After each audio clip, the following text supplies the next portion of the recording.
ہم کہتے ہیں مرد ٹاکسک ہے، لیکن کیا کبھی سوچا انہیں ایسا بنایا کس نے؟ اور کیا کبھی یہ سوچا ہے کہ ہم خود اس سسٹم کا حصہ ہیں؟ پاکستانی سوسائٹی میں لڑکوں کی پرورش اس ایک خاص پیٹرن کی تحت ہوتی ہے. بچپن سے انہیں سکھایا جاتا ہے رونا نہیں ہے، لڑکے اسٹرانگ ہوتے ہیں، اور فیلنگس دکھانا ایک ویکنیس ہے. ایک چھوٹا بچہ جب گرتا ہے تو اکثر اسے تسلی دینے کے بجائے کہا جاتا ہے رونا بند کرو، تم لڑکے ہو. اور آہستہ آہستہ بچہ سیکھ لیتا ہے کہ اس کے ایموشنز کی کوئی جگہ نہیں ہے. لیکن ایموشنز ختم نہیں ہوتے، وہ صرف اندر دب جاتے ہیں، اور جو چیز اندر دب جائے وہ کسی نہ کسی شکل میں باہر آتی ہے. سیڈنس اینگر میں بن جاتی ہے، اور فیئر ایگریشن میں بدل جاتا ہے. لونلینس ایموشنل ڈسٹینس بن جاتی ہے. اس لیے بہت سے بات ایموشنلی کوڈ نہیں ہوتے، ایکچولی ایموشنلی وہ انپروسیسڈ ہوتے ہیں. اور پریشر ایڈ ہو جاتا ہے، تم مرد ہو، تمہیں کمانا ہے.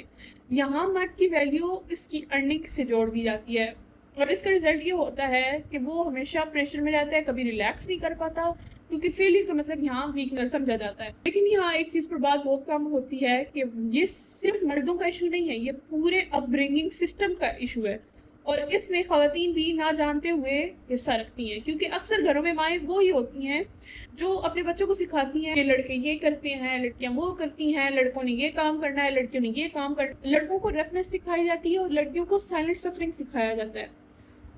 لڑکوں کے لیے الگ اسٹیریوٹائپ بن جاتے ہیں، لڑکیوں کے لیے الگ اسٹیریوٹائپ بن جاتے ہیں، اور کہا جاتا ہے کہ مرد رو نہیں سکتے، مرد سافٹ نہیں ہوتے. اور دوسری طرف لڑکیوں کو بھی یہ نہیں سکھایا جاتا کہ وہ اپنی باؤنڈریز کو سیٹ کریں یا ایکوالٹی کو سمجھیں.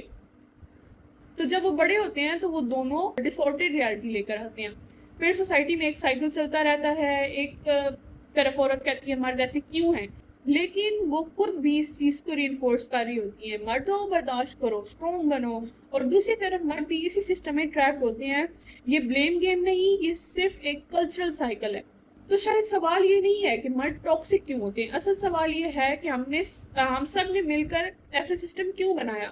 اور اگر ہمیں واقعی چینج چاہیے تو ہمیں صرف مردوں اور عورتوں کو نہیں، اپنے اپ برنگنگ پیٹرنز کو بھی ری تھنک کرنا ہوگا. کیونکہ اگر ہم چاہتے ہیں کہ مرد بدلے تو ہمیں پورا سسٹم بدلنا ہوگا، جس میں ہم سب شامل ہیں.